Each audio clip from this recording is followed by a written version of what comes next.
Barigan Facebook bilaabay bad baan quusi aan u jeedo buur baan jiray suurad ka dheero basraan yarantii isbarano bilic loo hanaan loo hubqaad loo bureeqaayo ilayso bidhitayu kay ku nool barta Facebook helo bogaadin iyo bariido salaamo iyo dhambaalo basra waataan isku bilownay bilaahi yarta aragtideeda jacayl baan bay ugu beernay lamaan biqinay u sheegay basraay boga iyo qalbiga jacayl badaba ku baahay walaal basraay jacaylka hayga bixinayga baxnaan aan ku basra wax igu jawaabtay aboo soo dhawow macaane barta iga may harin xagee ka baxday tiri been waataan u sheegay Bahrain baan joogaa ku yiri banaadir boosaasa iyo berberada kadaha dalkeen bagaashka iyo bariiska iyo badeecadeenka iyo ku yiri Bahrain boqorka Sacuudi basraay inuu biyo casuuman bilada dahab u siin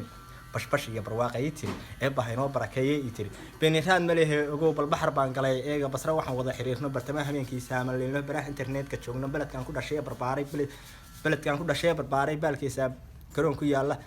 bal bisla loo wada yaqaano banooni waataan ku dheelay picture-na waataan ku galay profile-kan bal saaray public-na waaniga ka dhigay mid badow galabtiiga badiyo banooni shoot waxay u laaday waatuu comment-kii bilaabay ma beerihii dalxiiska habal mooday su'aalo bal soo burqaday basrana waatay bal aragtay beegsatay xigaalka bilehelka inaan beledkaygii joogay ogaatay